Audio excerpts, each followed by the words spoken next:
get up, let me begin. This is 𝗬𝗎𝗪. You ain't heard about us yet, well you better know now, because it's the place that it all goes down. Get up, let me begin. This is 𝗬𝗎𝗪. You ain't heard about us yet, well you better know now, because it's the place that it all goes down.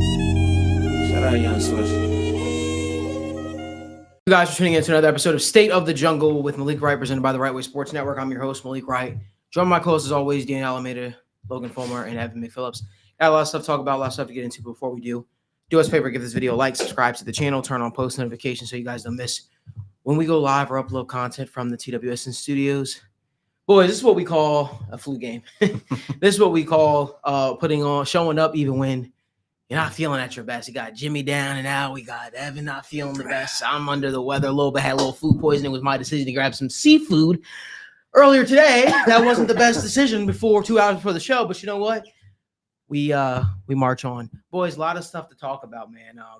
I think one of the first things we can discuss, because we didn't get a chance to discuss it, was the Bengals' upset victory over the Pittsburgh Steelers. There's a lot of fallout that comes from that. There's a lot we could take away from that. We're going to get into all that. But first, I want to get you guys' overall thoughts on that game. Do you think there's something the Bengals can build off of? Evan, I'll let you start us off. I definitely think that there are signs of life in a couple areas of the team, right? And I want to make sure, before I get to my larger point, I want to make sure that we give credit where credit's due. Props to Joe Flacco for coming in on short weeks and playing back-to-back games and just figuring it out. Props to Ja'Marr Chase for doing his thing. T. Higgins for showing up. Iosivas for showing signs of life after 2 tough weeks where, hey, that can destroy your confidence, having multiple drops and big moments back-to-back weeks. Chase Brown, run game getting going, a couple explosive plays. Offensive line, we're not asked to do much. A lot of, we'll get into it, but a lot of very just quick stuff. But at the very least, it's the best the offensive line overall has looked probably this season in run blocking and pass blocking. Zach Taylor had some good play designs, some good play calls. I want to give him credit there. There was a nice little bunch formation with a slant underneath it, just getting Ja'Marr Chase a little bit of space. Good. That's exactly what we want. Bunch formations and clearing space for guys. That's what we've been asking for. That's great. The toss play they've been running forever that just never works. They finally built something off of that. They had the little throwback screen with the Marius Mims out in front of it. Okay, like now we're doing all the things, and like I hear like, yeah, no, you need to set that play up. You know, you need to put it on film. Like maybe we could have a better play to put on film, or maybe we don't like run it for negative yardage like 8 times to get like 8 yards one time. Like that's just the balance, the accounting and the calculus doesn't quite balance there for me. But I was just very happy to see the calculus, the accounting. It just didn't balance out. Okay, I thought you said a different word. No. So I was gonna say, wow. Okay, there we go. No, so props to them for at least doing different things, trying to build things in. Defense, DJ Turner, you're awesome, man. You keep doing you. Everybody else, what the fuck? Jordan Battle had a nice interception. That's great. Just again, need more consistency from him on a down-and-down basis. The missed tackles from Demetrius Knight, from Jordan Battle, from everybody is just, it's not going to fly. You're not going to be able to play in these games. And the amount of time that Aaron Rodgers had to throw on multiple occasions where you could literally sit there and do the whole, like the high school ref on the throw in the 1, 2, 3, and then he rolls out and there's 4 and 5. And it's like, you can't ask anybody, especially the Bengals secondary, to cover for that long, right? It's going to go poorly. So I'm very happy that the Bengals won the game. I'm very happy they beat the Steelers and now have that leg up in the division, because we talked about how big that game was, being basically not a must-win game in the sense of 4th and 1 with 2 minutes left and you have the ball. Like you got to convert that. They did. That's huge. You still got to walk the path the rest of the way, right? So when we look at that and we say, what can you take away from this game? What is sustainable? I understand that we're very excited. We do need to temper our expectations just a little bit. And I got a couple reasons for that. You won the game by 2 points. That's, one small possession, not even a touchdown lead, right? That was with Joe Flacco playing out of his fucking mind. Ja'Marr Chase playing out of his mind. The Steelers never once seeming to want to make any type of adjustment to the amount of cushion or the inside leverage being played against Ja'Marr Chase. I don't think you can count on every defensive coordinator falling asleep at the wheel like that. The other team missing 16 tackles. It's not many games that the Bengals are going to get out-missed tackled, but they did. And again, I am so glad for Joe Flacco. A lot of even Zach Taylor and Joe Flacco both said a lot of the offensive production and the times he just ripped it to Ja'Marr Chase were because the Steelers were just playing off coverage and they were run plays called. So again, I gave Zach Taylor credit on making some good play designs and having an overall good game plan. How many of those Joe Flacco passes that he just decided, fuck it, I'm going to throw it to Ja'Marr, he's got off coverage, would have been more of the 2nd and 10 runs that make us bash our heads against the wall. Like we got insulated from that a little bit with Joe Flacco just deciding to just pull a bunch of run plays and turn them into pass plays to Ja'Marr Chase. I don't think you can count on that every game. And more importantly, Joe Flacco's now played, 8 quarters of football for the Bengals, and he has 3 big-time throws and 0 turnover-worthy plays. Yep. For his career, he's at a big-time throw rate of 4.4 and a turnover-worthy play rate of 3.5. I am grateful that he has been as good as he has with the ball, but we know part of what comes along with that gunslinger mentality of Joe Flacco and those style of quarterbacks is you do have the turnover-worthy plays. So I say all this to say, hey, if you take away any of these one things, if you take away the fact that you had 2 turnovers against the Steelers and take it to 1, if you take away the 16 missed tackles and cut them to 8, if you give 1 turnover-worthy play to Joe Flacco that goes poorly, do you lose that game? And that's where I just say, hey, we're very happy. We can appreciate all the great things about this win, and we can look ahead as like, hey, there are some good things here to build on, but we shouldn't expect everything broke perfectly right for the Bengals in that game, it seemed like. Yeah. A lot of things did. I know the defense was putrid. I know it was a close game. I know it doesn't feel like it was a blowout. But again, that was a Steelers team that was playing way over their head for most of this season. And I don't think they're as good of a team as people may believe or their record may indicate. So I'm happy for the win. I want to celebrate all the players and coaches who made that possible. But I do want to kind of throw a little bit of cold water on the expectations of just like, there's going to be a lot of this that is not going to be necessarily in control or repeatable. So just do the best you can to control the things you can.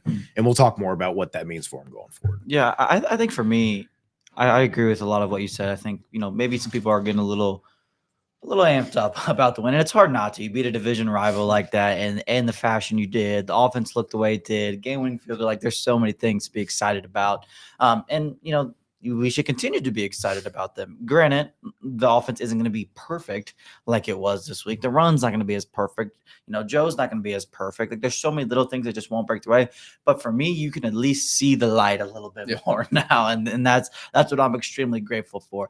Coming into this week, we had no expectations. We didn't know what to expect. But now, we can see the path to success. It's a little more clear. The style of play was so fluid, and something that style and that approach is so repeatable, and that's the part that excites me. The play from Flacco, maybe not repeatable, but that's how I play with one of the most accurate quarterbacks of all time, and Joe Burrow is an exciting feat. That doesn't mean they're going to necessarily continue to play that way, but they did a lot of things well on the offensive side of the ball that were exciting. Again, I hope it continues forever, but it probably won't.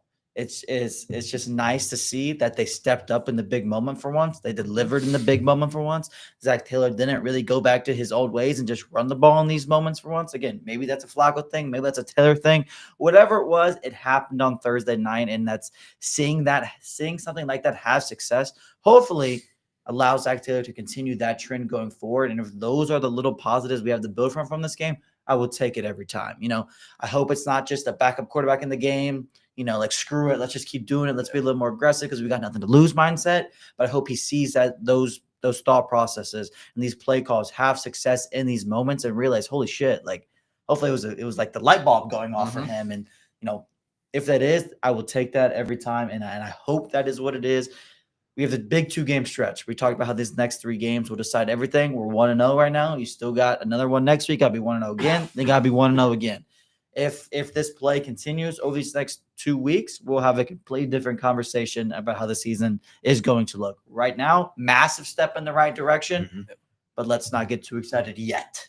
I'm tired of being let down. I'm tired of being disappointed. Big step in the right direction, but I'm not being too excited yet. I think it gets you like an extra maybe like 5%, 7% like win probability on the rest of the games going forward. Absolutely. Like maybe instead of a 3.5 point spread, it's a 2 point spread, or and 6.5, it's like 4.5. Like I think you bought yourself a little bit of grace and expectation of like the floor is not going to be so putrid because you have a quarterback who can read defenses and not look like Jake Browning. That's the big thing. So I think it just raises the floor a little bit for your offense and maybe takes a little bit of pressure off your defense. Yeah, the one thing, obviously, we touched on this on the morning show, but for me, where I typically view the NFL and certain things is I always look at, hey, what is the alternative? And for me, when I look at this game, I understand what you guys are saying, right, about, tempering our expectations. For me, the reason why I'm so excited about this is because I look at what this could have been. And it still can get brutal. It still can get bad. If you go out and lose to the Jets,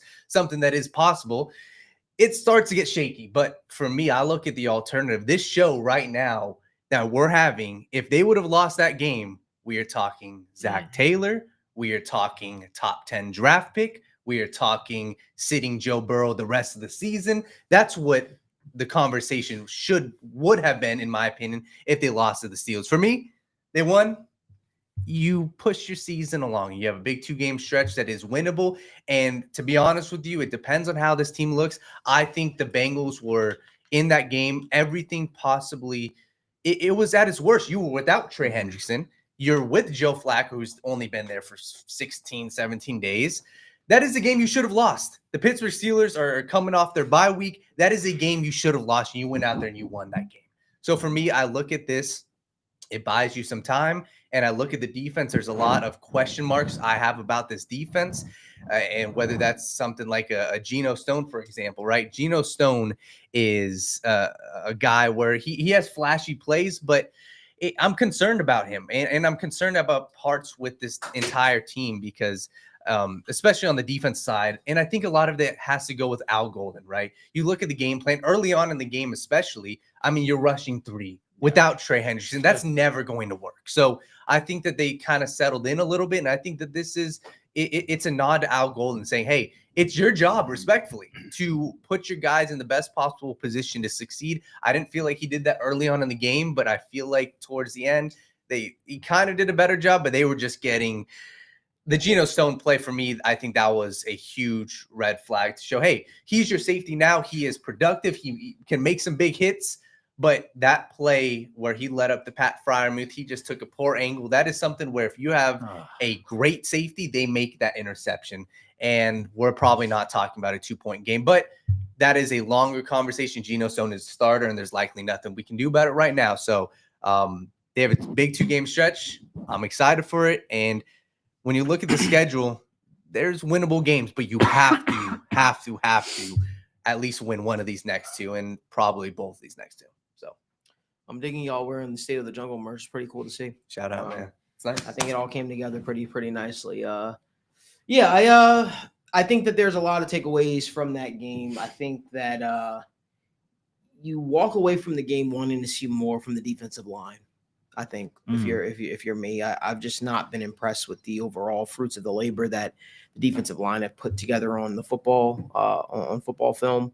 But it's a win, and I talk about this in a lot of ways, guys. I say that this is a win that could change the course of your season momentum. It can get guys to believe. It can get guys to want to fight harder. Get everybody even more engaged because winning does solve everything.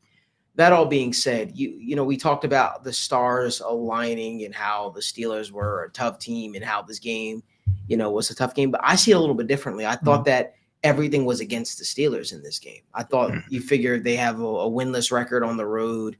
Thursday nights with Mike Tomlin. They were coming off of an AFC North battle. Yeah. Shame on the Bengals if they weren't able to take advantage of this whiteout game, a team that was coming off of a divisional win and were probably at an all-time high.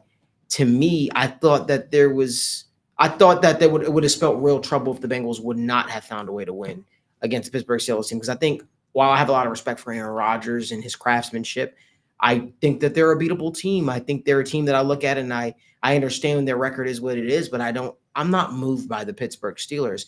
I turn on the tape and I think that the Cincinnati Bengals are a better roster than the Pittsburgh Steelers. And one thing that I will shout out is 𝗫𝗓𝗓. And, I was arguing back and forth with this guy on TikTok about this. And he's like, 𝗫𝗓𝗓, TJ Watt got a sack. I say, yeah, dude, a half a sack damn near when the game was over. And, on Joe Flacco but 𝗫𝗓𝗓's blanked the dude for the entire game.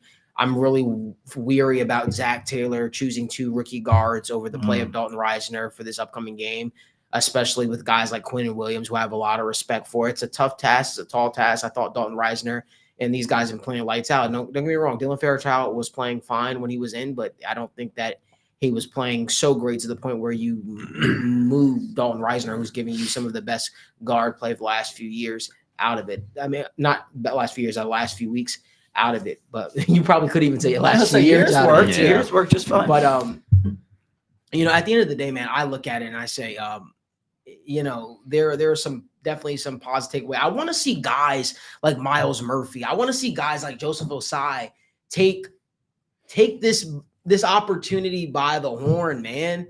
You don't often get the star pass rusher out and everybody's clamoring to see what you can do on film, man. And excuse me for not including Shamar Stewart in that, but he's a rookie, so my expectations are not going to be on the same level of guys that have been a part of this team and know each other.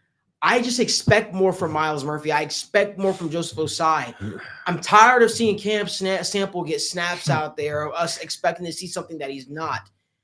Now we're supposed to be excited about Cedric Johnson, who's definitely showed flashes in preseason, showed flashes last year. So maybe there's something to be excited about there. But somebody else has to provide pass rush on this team.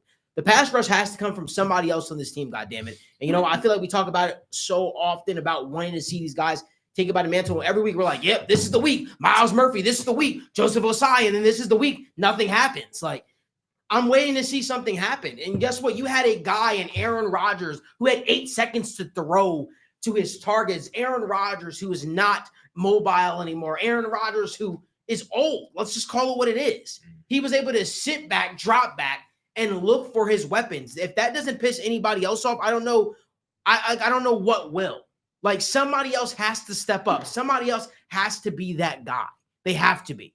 They have to be. Because you're given the opportunity week in and week out to play in the National Football League. Who's going to step up? So, one of my favorite quotes is, I'm going to butcher it, but it's just something along the lines of, don't be afraid to discuss the stuff in a victory that you wouldn't accept in a loss.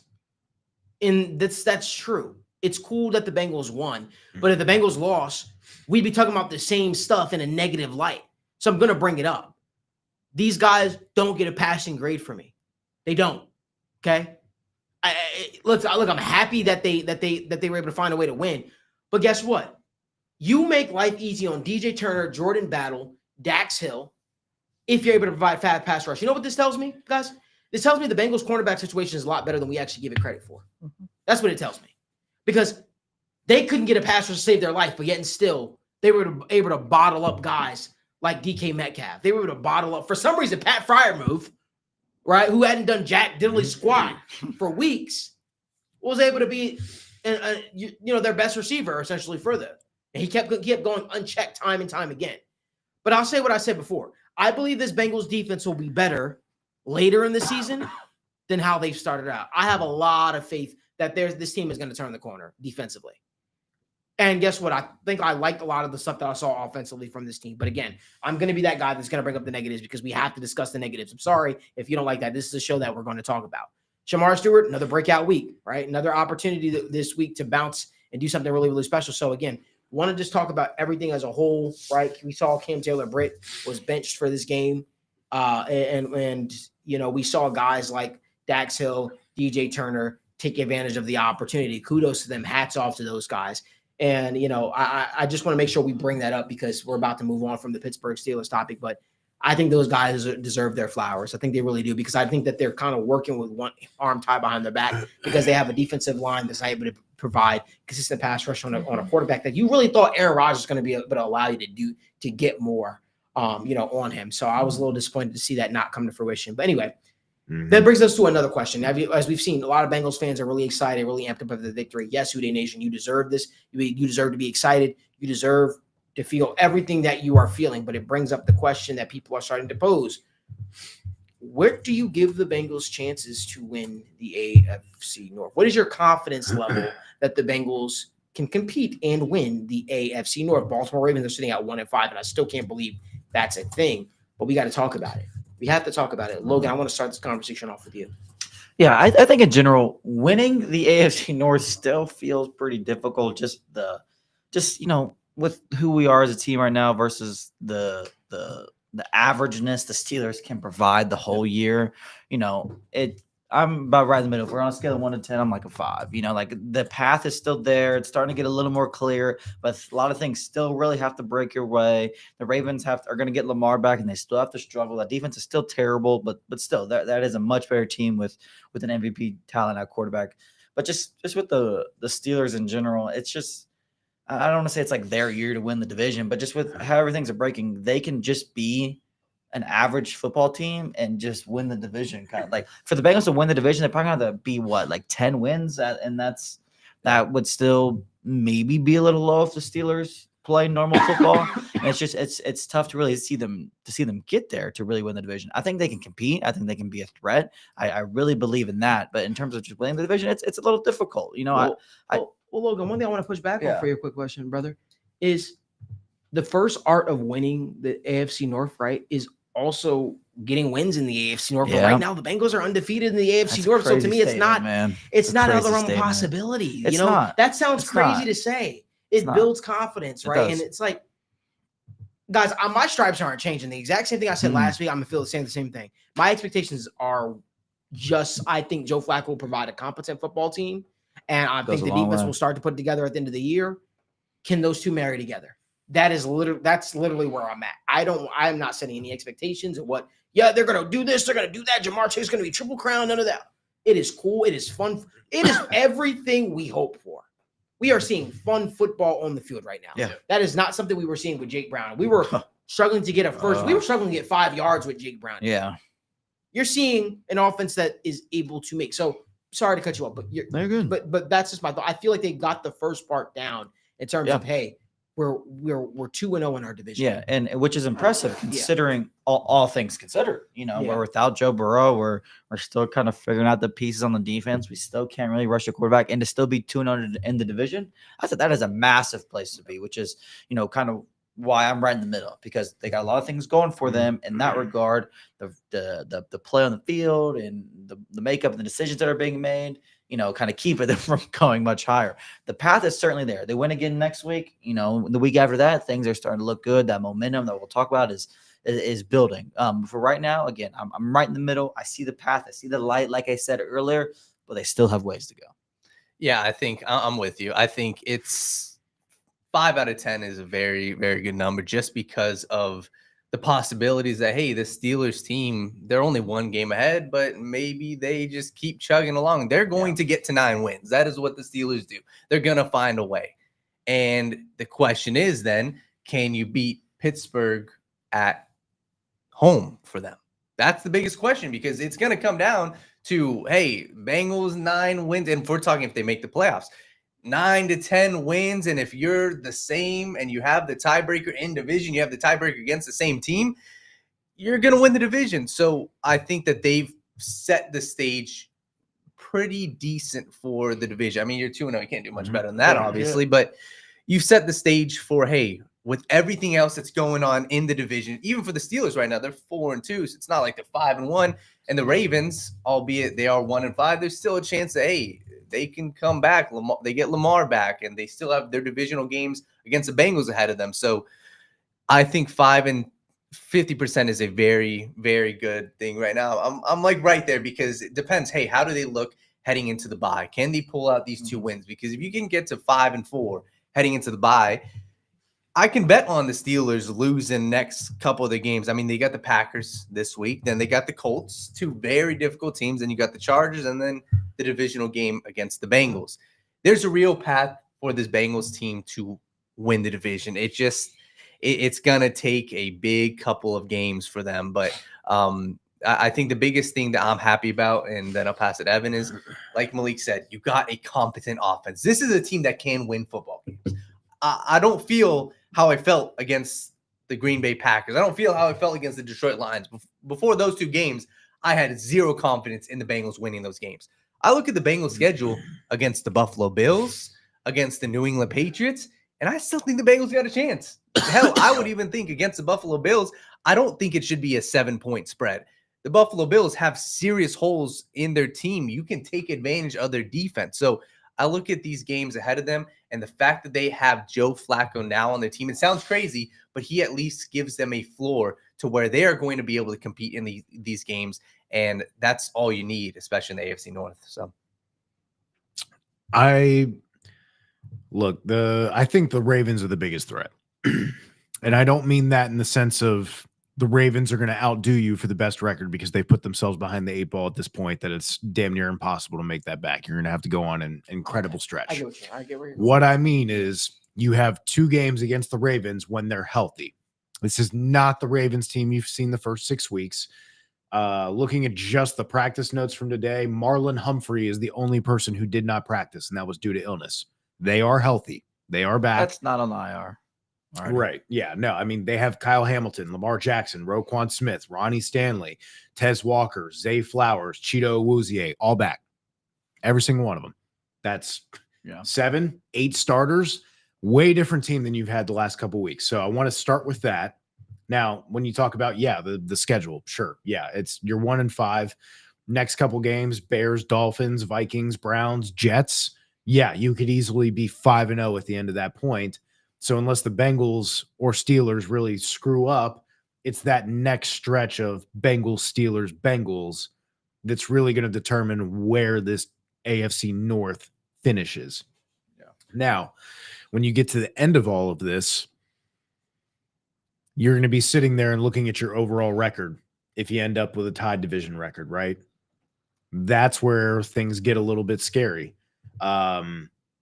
I talked to 𝗦𝗢𝗢𝗕𝗦𝗢 about how I thought the Steelers were overachieving a lot. Aaron Rodgers had one of the lowest average depth of targets. DK Metcalf was averaging 11.8 yards after the catch per reception, which is just fucking bonkers. So, like, those things are not sustainable, right? You don't average 11 yards after the catch per reception all season. Those things, the almost plays were just all going right for the Steelers the first couple weeks, and they almost lost a lot of those games, including, was it week 1 to the Jets or week 2? Yeah. So like I think the Steelers have already overachieved, and I think they only have down to go from here necessarily. I don't think it's going to get easier for them.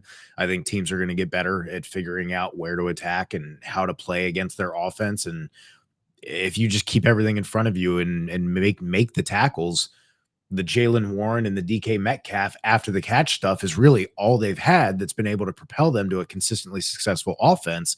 And the defense is nowhere near what it used to be. The linebackers are, dude, you know, when you play a game with your dog and you throw the toy, but you don't really throw the toy and you go, whoo, and then you hold it behind your back. That's Patrick McQueen chasing any goddamn play action play. That man goes full sprint the wrong direction. So there's going to be ways to take advantage of that Steelers team that I think the way the Bengals are going now, like you said, you've got a lot of youth on this defense to where with Trey back a little bit healthier, with this defense coming along even 5%, the offense just being what it is right now, it is a really good bet. The Bengals absolutely have a great chance to win this division, but like Daniel said, if you split that with the Steelers, you have to take your Ravens. You have to take care of the Ravens games, and those are going to be tough. You're playing them on a short week on the road, correct, for Thanksgiving week. That's a tough ask. So, like I said, it's going to be tough. It may even come down to overall team schedule at the end of it all, just because of how close things are. It's a really interesting year in the AFC North. I think the Browns are starting to get a little bit of an offense going now that they got 𝗦𝗧𝗏𝗏𝗪𝗏 back and they got a run game they can rely on because their defense is so great. It's just you haven't been able to get any consistency from the quarterback position all season. The weapons just aren't good enough there. Like, it's just, you have exciting pieces, but the Browns just aren't there yet. So I don't see them as like, oh yeah, you have probably the best defense in the AFC North pretty easily, but you just don't have the offense to carry you. I see the holes on offense and defense for the Steelers. I think at least the offense for the Bengals can help carry a little bit. I'll be honest with you, man. This might sound like a hot take, and I can see it. I won't say it's going to happen. I could see the Bengals going undefeated in the division, though. I could actually see them happen. I don't even know if that's enough, right, to get you where you want to be, but I could see them doing it. I think that second game against the Steelers is a little worrisome. Obviously, the Thursday night against Baltimore in Baltimore Thanksgiving, that's worrisome too. But I feel like with enough confidence and the team starting to put it together, I feel like they could. I feel like they could shock the division. And where would they stand after that? I don't make know. the playoffs. You would. Yeah, You would make the playoffs. I'm sorry. Right now, AFC North winner, according to FanDuel, plus 135 Steelers leading, plus 150 Ravens. Bengals at plus 380. Yeah, I take that. I think. Look, That's you guys know I'm not the biggest believer in what the Bengals are selling right now, but like I feel like the range of outcomes is like a little bit more in the positive direction than they imply there by the odds. I have a take for you. I have a funny feeling if Baltimore drops another game and they get to 1-6, I think you're going to start to hear that game of, oh, Lamar Jackson's hamstring injury is flaring up. Oh, we're going to put him on IR. I could totally see that being an outcome. If they lose 1 to 2 more games, do not be shocked that the Baltimore Ravens put Lamar Jackson on IR. I'm telling y'all right now, do not be shocked because this is their MO. This is the MO. I don't know if it's like a saving face thing or if it's a, hey, and then we also know they just kind of take their ball and go home sometimes. They don't do. They? They're sitting at 1-5, and they do. They just kind of give up on games sometimes when they're just like, nah, not this week. For a team that's so menacing and so, right? Oh, we want you to be scared of us. Boy, do they roll over pretty easy. Yep. Mm-hmm. I feel like Lamar Jackson is headed for IR if they lose another game and he comes back and it's like, oh, well, I got my hamstring is bothering me, and then. I think they'll be like, oh, well, we're shutting Lamar Jackson down for the rest of the season. The starting quarterback's going to be Snoop Utley. Like then they were faced with that situation, or we're shutting him down or they'll do the classic. Oh, we lose a game. We're going to shut Lamar Jackson down for the next 4 weeks to let his hamstring fully heal. And then we all know what that means. He's not coming back for the rest of the year because at that point they'll be out of playing. I just don't know if this Ravens team is built to fight back from a 1-5 start. I don't know if they have the fight to fight back, the mental capacity to fight back for 1-5 start. And listen, it's cool. You're removing ping pong tables and games from your locker room. Oh boy, that's going to make us believe. I think that's terrible too. I've never been. It sounds stupid. I'm never been a fan of that. When does it work? When does it work? That is the definition of throwing at the wall and hoping it sticks. Exactly. That's not having a targeted approach of like, what is wrong? How can we address that? Right. That's like, what's wrong? Let's fucking do something just to do something. I don't know what else to try. We're going to take the ping pong balls away. The kids aren't studying and performing well. So like, we're going to take away their ability to do sports. It's like, do you think the sports was stopping them from studying? Like ping pong tables are causing you to lose games. You have massive problems. Yeah. Like are people in there during team meetings? Like, yeah, like that I would get. But like, you know what I think? I think that sometimes a message grows stale. Hear me out. After dealing with Marvin Lewis for 16 years. I think sometimes a message grows stale. And I had a player, Pat Sims, tell me that directly. And I quote, it's the same shit every fucking week. We get told the same stuff every fucking week and nothing's done. Nothing changes. This is what players actually feel. This is how players actually respond to things. They get annoyed. Sometimes they need a new voice. Sometimes they need a voice of fresh air. And you know what's crazy? Baltimore Ravens are going to be faced with some really tough situations coming up. Lamar Jackson's cap hit next year is $75 million. They've got a lot of players that need to get paid. They've got Tyler Lindenbaum. His contract needs to be figured out. He's going to be a free agent after this year. I don't think he signed yet. Did he? I don't think he I signed think yet. so. Somebody can double check that for me. I don't think so. Tyler I think they Linderbaum got his signed. option, but I don't Yeah, think I think they They still have it. But I think at the end of the day, it's a lot still there. It's a lot that needs to be figured out with this Ravens team, and I feel like we're starting to see cracks in the foundation right before our very own eyes. I could be wrong on the whole. Linderbaum's selling his rookie contract. He's on a rookie contract, so he has Another another. year. Is he a free agent? Is he a free agent after this year? Or They is- picked up his option for next year. Oh no, they did not. No, yeah, I remember they did that. not. They did not. Right. So, yeah. Because the money didn't make sense. They didn't. I don't think they could do it. Yeah. So Tyler Linderbaum is going to be a free agent after this year. Bengals, listen, run to the freaking podium. Say, hey, I know you don't feel like. I know you like hats and twos, but listen to me real quick. You have the opportunity to pick up Tyler Linderbaum 100%. That needs to be a free agency target for you, and I can't wait to do free agency target videos. But Tyler Linderbaum is 100%, 1,000% an upgrade over 𝗕𝗘𝗪, hats and twos. He 100% is. That being said, the Ravens got some real issues that they're facing right before our own eyes, and isn't it crazy? Every single time Lamar Jackson's up for a contract situation or there's some bit of dispute, I don't mean to be this way, but I'm going to be this way. It always seems like there's some type of a hamstring injury or something bothering you or some way that you just can't be there for your team. I don't know. Best leader, I don't know that to be true, you know? So at the end of the day, I think that there's a lot that goes into it. This is why I say all this to say, while I think the Steelers are in the driver's seat right now, I think in a few weeks we could be talking something very differently. Who do the Steelers have in their next 2 weeks? Packers And then and the Bears. Let me see. no, we put it. Yeah. Packers and No, so Colts. Colts. Packers and Colts. those Come are on, two. Lou. Those are very two tough games. Lou, do us a favor. Come on, Another one. Get another one. Do us another favor. But those are two winnable. Those are two winnable games for those teams. And listen, we could be having a different discussion. I certainly think we'll touch on this more. But I think that Jets game makes me a little bit more uncomfortable than it makes many on this panel right now. It makes me extremely uncomfortable though. Just being honest with you, it really does for the reasons that it should not, but it does. You don't have trauma from like quarterbacks getting their first start of the season against the Bengals. I've got You don't have trauma with quarterbacks from the Jets getting their first start against the Bengals. Yeah, no, I got some trauma. Listen, it would be the trauma regardless if Justin Fields was the quarterback or not, because I saw Justin Fields run all over this Bengals defense. I've seen it, and it shouldn't bother me. But the Jets are going to get a win somewhere, right? Yep.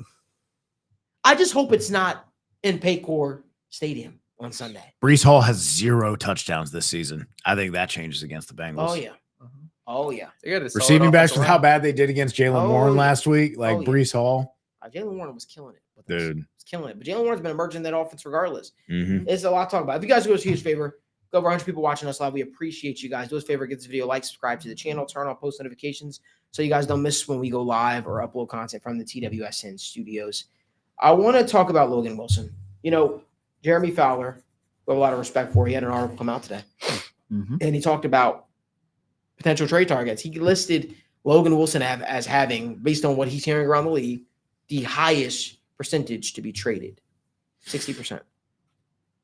And he had Jordan Schultz, another guy who I have respect for, come out and he says, hey, the Bengals will be buyers at the deadline. And, you can't sell me a river that you don't own. And at the end of the day, the Bengals always do this every single year. They do it. They say, hey, if we're in a position that we like to be at the deadline, we're going to try to look to be buyers. They say this every single year, guys.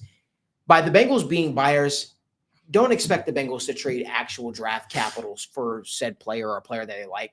If anything, if they were to trade a Logan Wilson, it would include a player swap. Yeah. That would be them being buyers at the deadline. That's them saying, hey, we're buyers, but we also have a guy that we want to sell you. Meaning, if we are trading this player, we are looking to get a player back and or a draft pick that we really, really like back. I just don't want people to be, because I've already been getting DMs about it. I want people to get their high hopes up about it. Listen, I have a lot of respect for Jordan Schultz, but I don't see the Bengals parting ways with draft capital for players that you might be seeing, hanging on by a limb from a team. I would not expect that. I would not expect that at all. So just be on the lookout for that. Now, if you're willing to give us Kenneth Walker for Logan Wilson, we could talk. We could have a conversation. I'm okay with having that conversation because I don't know what the hell is going on with Kenneth Walker, and that sucks because I'm like, listen, Kenneth is the guy that I had a lot of respect for. He's a guy that I think still has more in the league, but for some reason they like Zach Charbonnet over him. But Daniel, what are your thoughts on the Bengals potentially trading Logan Wilson?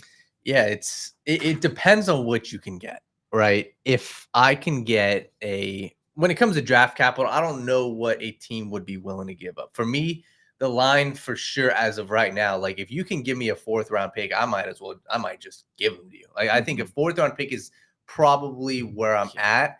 What's likely is maybe a 5th round pick. And if a team right now says, and if I'm the GM says, hey, a 5th round pick for Logan Wilson, what do you say? I'm saying no. I'm saying no right now because I feel like my team still has a chance to contend this season. And for me, a 5th round pick doesn't do it for me. If I believe that even though Logan Wilson is not the starter right now, I personally still feel like he can contribute to this team. And am I better right now with him on my team or getting a 5th round pick? That doesn't do anything for me, respectfully. When I look at potential options, if you can sell me on a player that can contribute to my team this season, okay, maybe we're talking. And that's just where I stand with this whole Logan Wilson talk, especially just right now. If you go out and lose to the Jets, maybe I change my tune on it because I understand Logan Wilson's probably not long for this team. You got Barrett Carter, you got Demetrius Knight. You brought those guys in for a reason. You're starting those guys over Logan Wilson. I get it. But I'm talking about a Super Bowl. And it may sound crazy, but I'm talking about contending. And what does a 5th round pick do for me? It doesn't do anything for me. It doesn't. That's why I gave up. And if I'm talking about the Bengals, that's why I gave up a 5th for Joe Flacco. And what? I'm going to get that back and call it a day, not while I'm in the midst of trying to compete for a championship right now. Because if we're talking about our team competing for a championship, you're going to have injuries. And we're talking week 16, week 17, week 18. I'm going to need Logan Wilson. I am. So in order to trade Logan Wilson, you got to sell me on a player. If you're the 49ers or you're a team that needs a linebacker, you got to give me a player that I feel like can contribute. Hell, maybe it's even a cornerback 3, right? Maybe saying, hey, if you can give me an upgrade over Josh Newton, over Cam Taylor-Britt right now, maybe I take that. And a 6th round pick, okay, maybe we're having a conversation. But if it's straight up a draft pick, it'd have to be a 4th round pick. And that's just my thoughts. Well, if we're being honest with ourselves, it was basically the way they're viewing it, it's basically a swap, right, for the 5th and 6th round pick from the Browns, but you also went out because you also get the player out of it. Yep. Right. But this is a move to keep Zach Taylor know, hey, we're giving you every opportunity because you couldn't control Joe Burrow going down with injury. But what you can't control, right, is this: we're now giving you another asset to hopefully win you some football games. That's what that said to me. I don't think that said too much more about us not caring about the picks, because the Bengals have shown that they genuinely do care about picks. Oh, yeah. Hence why in the draft this past year, they just stayed pat, knowing that they needed more draft capital, knowing that there was opportunities in the offseason, and maybe you offload some contracts, do some different things to probably get you some more draft capital. They're always just late to the party. They're always late to the function, if that makes sense. And, that's what we're hoping that they can kind of get ahead of here, right? Like at the end of the day, if you are not planning to keep Logan Wilson, because you save very little money by cutting Logan Wilson. Well, I was gonna say, I don't know if you do. It Right. might be like $1.5 million, maybe. Yeah. maybe you can find a team that's very linebacker needy that is willing to give up a 4th rounder. Are you giving up a 4th round pick for Logan Wilson at this point?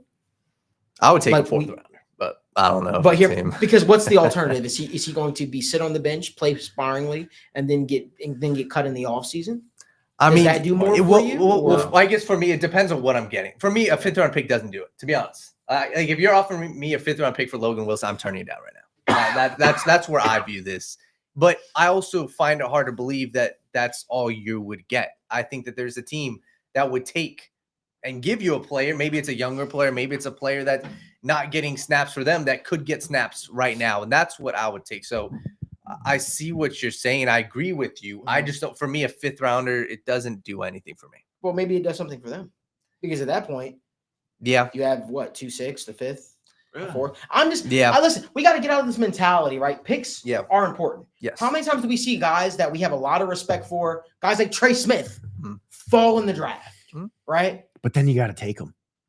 You don't take Bingo. But then you don't take your 4th tight end when you have starting guards or centers tight end, by the way. on your face, like sitting there staring at you in the face, right?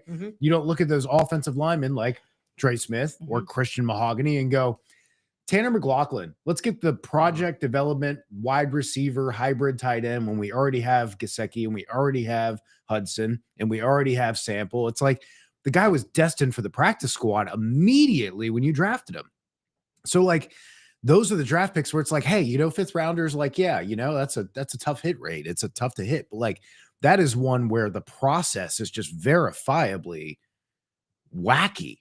Just does not make any type of sense, even if you like the prospect. I value draft picks as a whole, especially during draft. I really do, because that's what we get so deep into the process. But I'm just being honest with y'all, I really value draft picks between 1 through 5. I really do. I think you can still find value in the 5th round. The 6th round is like whatever. And I still think you can trade 2 6th-round picks and get back in the 5th. Or, I'd like to see the next evolution of the Bengals front office. I'd love to see them be more aggressive with moving up for their players that they want in the draft instead of standing pat.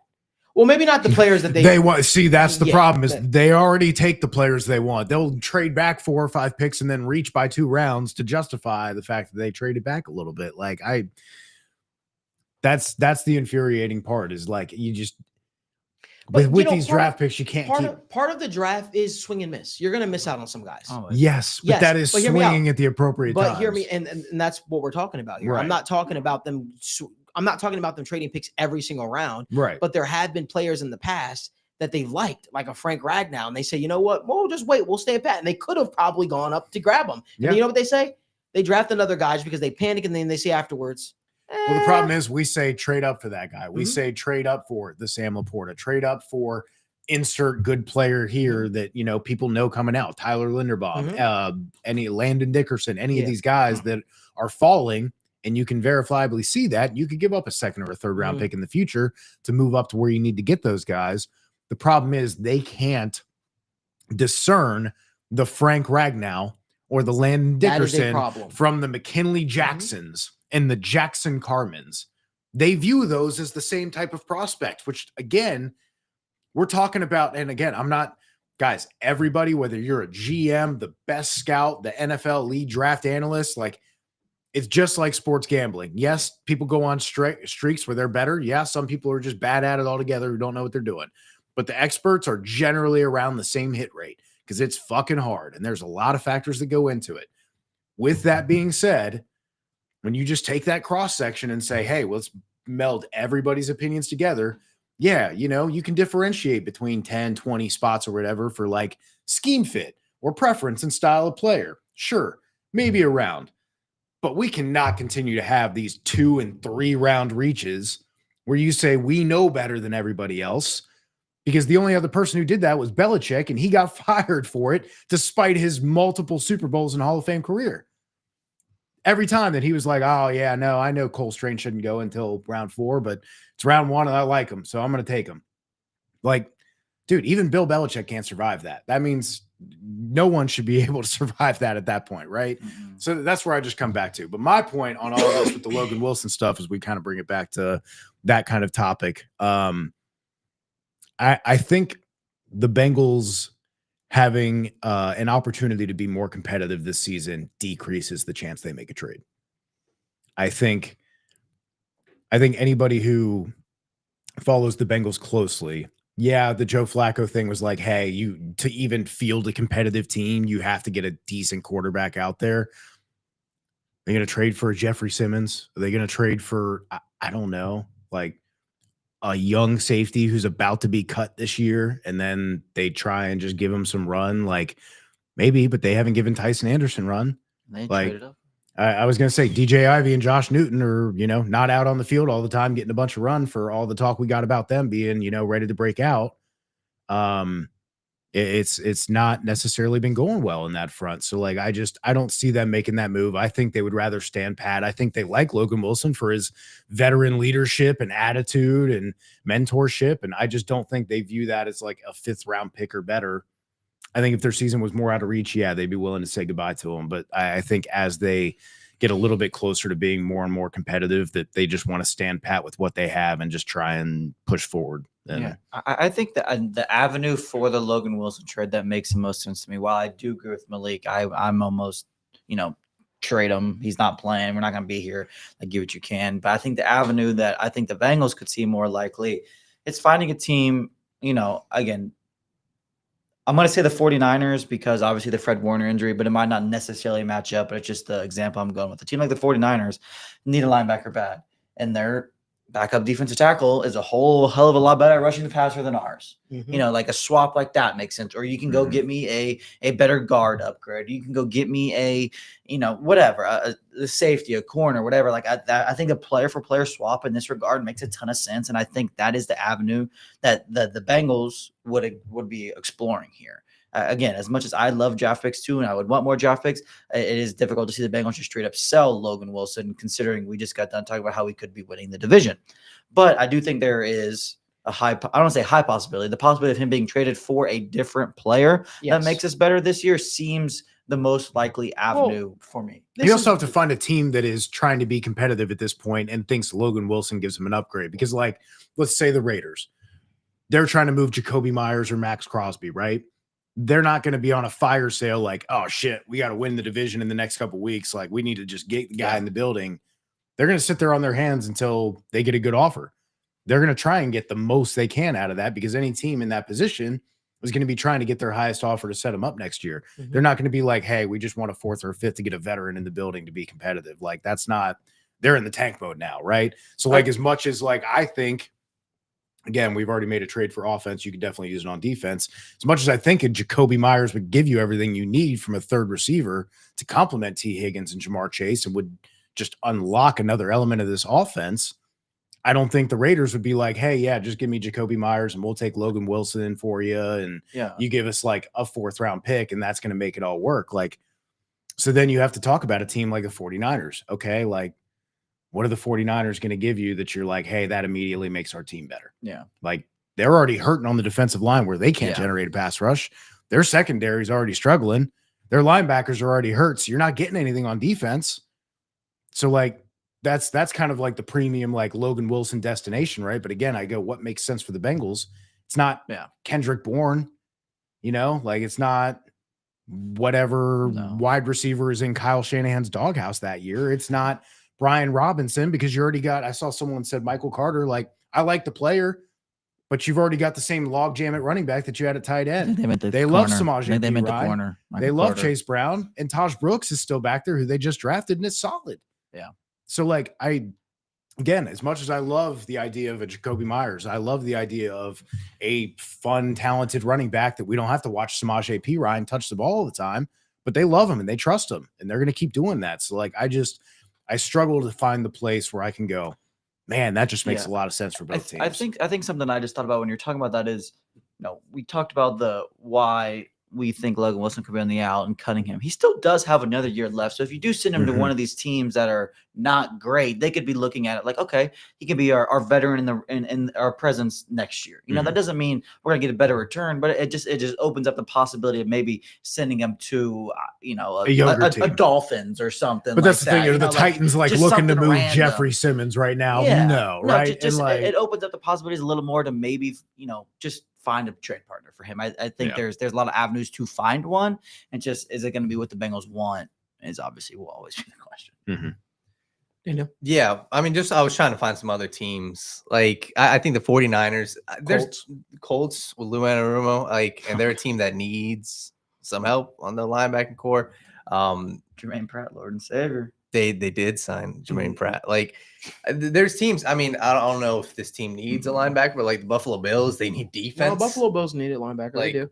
But it's like, at the same time, it's like, what the Bengals created a clear signal, guys. Let's just start and talk about it right there. By them benching Logan Wilson prematurely, right? By saying, hey, we're going to usher in the youth movement. That is them signaling to other teams Logan Wilson is available. Make no mistake about it. Jeremy Fowler is not one to put out reports. That is just for, to put out statements just to generate clicks and interest. That is not what he's done. He's hearing that from someone. To put it at 60%, this is the Bengals waving the flag saying, hey, if you want Logan Wilson, you can come and get him, but it's going to cost you something. So I think the opportunity for Logan Wilson to be traded is extremely high. It's just a matter of if a team is going to oblige by giving the Bengals what they're looking for. That is where I land on it. What do you think? All right, let me put this two ways. What do you think appropriate value is for Logan Wilson, given his age and his contract right now? And then what do you think the Bengals think is appropriate value? And those are two separate. So we're talking about like a 5th round pick, right? And like, that's where we land, right? And because if we're talking about a team that is truly competing like this year, that like has a good record, that feels like they have a chance, they feel like Logan Wilson, they would be willing to maybe overvalue Logan Wilson, but will it meet what the Bengals? But that's the thing is, I think the Bengals are sitting there going, "We want like the late 3rd rounder. Oh yeah, we want the comp pick. We want or it's got to be like a top 10 4th round pick. Oh yeah, which you're not getting from a competitive team, right? So then it's going to be like, hey, we need your 3rd rounder. Unless you're 100% like a team that like is like them picks and it's just like, yo, we think Logan, if you think the world that much of Logan Wilson, then maybe you do that. I just know the Bengals overvalue their players. It's said to me every single year at the combine, Dan, you can attest, the Bengals are the most annoying team to deal with in terms of trade. And like that is a talking point at the NFL combine every single year. It is like dealing, even agents talk about them. They're a nightmare to deal with. They overvalue their players. They want unrealistic things.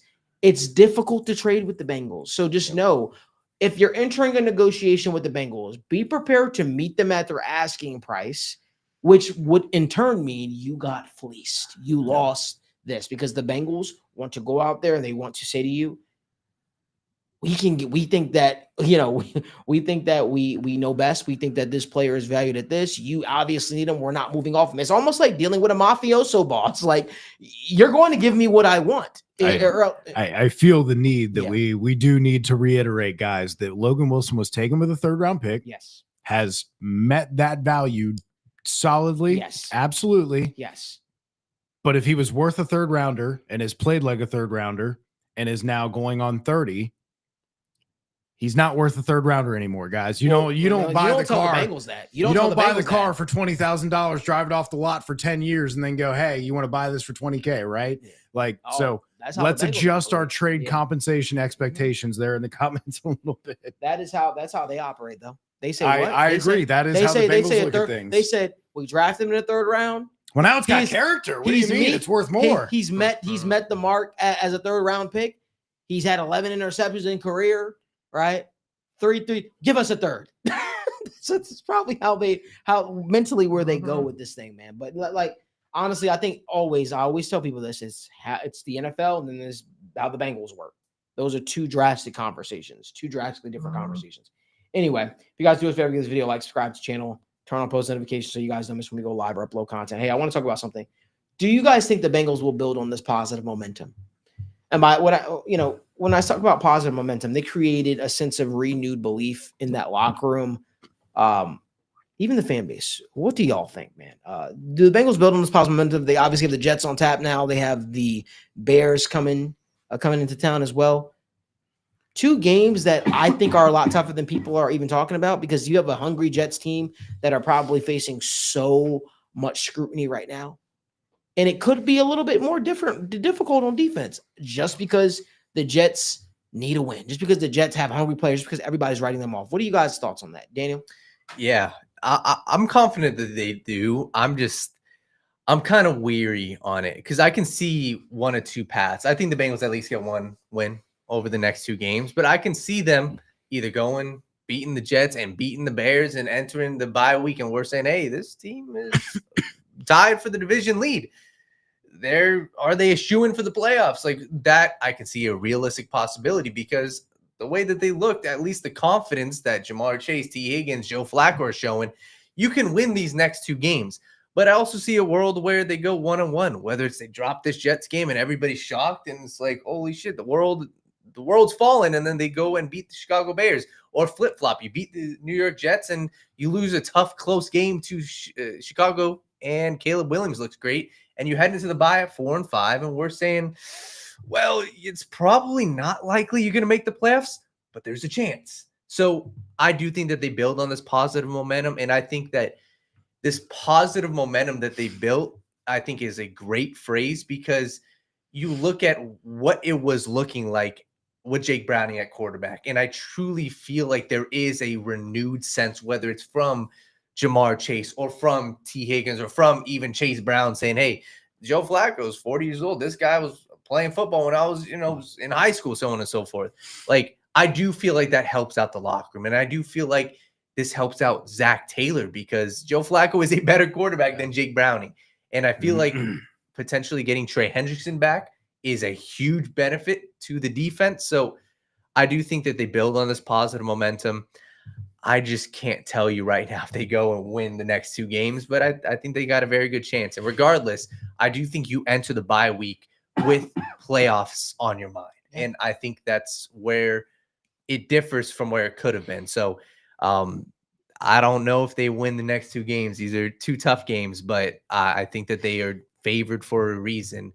And I think that there is positive momentum with the team. I think with this Jets game, like, again, I don't want to overlook anybody, but it's one of those things too. If you come out and lose or struggle, then I think everything you've just worked for kind of goes back to shit a little bit, So as I think the Bengals are the better team, I would expect the Bengals to win. But again, it's any given Sunday in the NFL. But the Bears are just good, man. I really like the Bears. I really do, and I don't think there's like, a lot of people acting like we should win or going to win. But that Bears team does not match up very well against us. They have so many different weapons to use. They have some good players on defense as well. Ben Johnson does a lot of creative things. Like it's very difficult. But again, it comes back to this Jets game. If you can just take care of business in the fashion that you should take care of business, it gives me way more hope to carry the momentum. If you squander in any way or look rough, then it's immediately like, you get in your head again. There's so many things that go to it because while momentum is awesome, it's also a scary thing. Do people get complacent after a win? Do they think they've arrived after a win? Do they think that they figured everything out after a win? And, that is a scary thing too. You'd like to think professional athletes won't act like that and won't think like that. But sometimes they just will, and they do. And so as good as it is, it can also be a very scary thing. I think the Bengals should take care of business this Sunday. But how they win is going to tell a lot about this team, I think.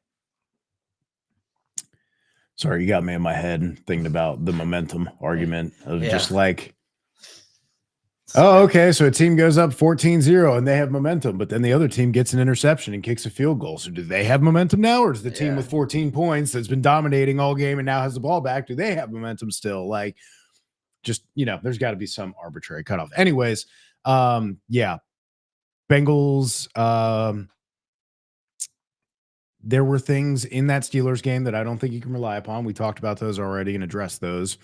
I think there are things that you can build on, and obviously Joe Flacco is actually going to have a full week of practice, which is really nice, and then some.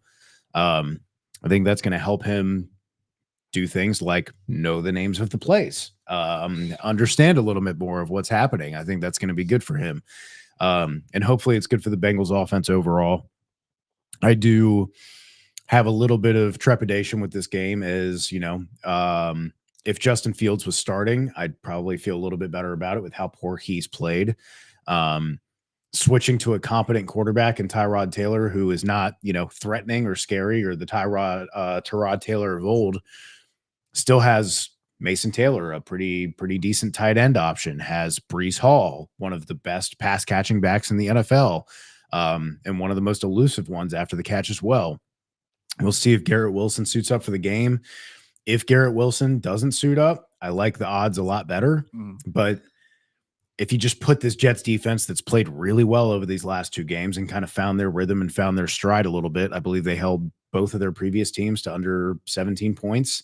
That means Tyrod just needs to be able to score 17, 20 points. And against this Bengals defense, like, absolutely that's possible.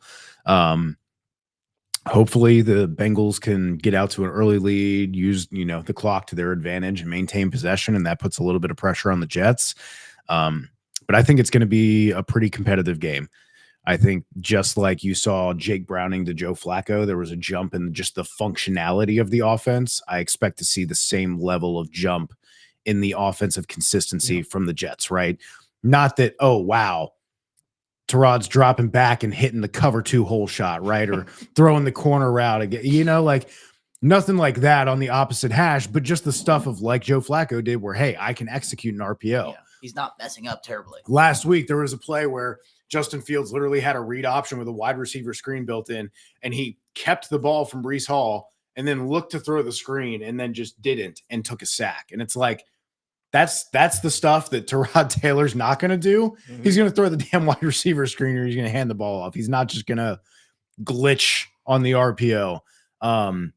So yeah, I expect him to raise the floor a little bit the same way Joe Flacco did. So I think it's going to be a competitive game. We'll see. I think Logan made a good point of the momentum, that there's that word, of the team really does depend on how these next couple weeks go, because if you walk away with 2 wins like we talked about against some moderately difficult teams, then hey, okay, you're moving the right direction. You're building on the foundation of what you've got. You've probably got a couple weeks worth of some decent performances from a couple different players there to build on. If you lose 1 or 2 of those games, the pressure just ramps up exponentially. Every game you drop, every single one becomes that much more important.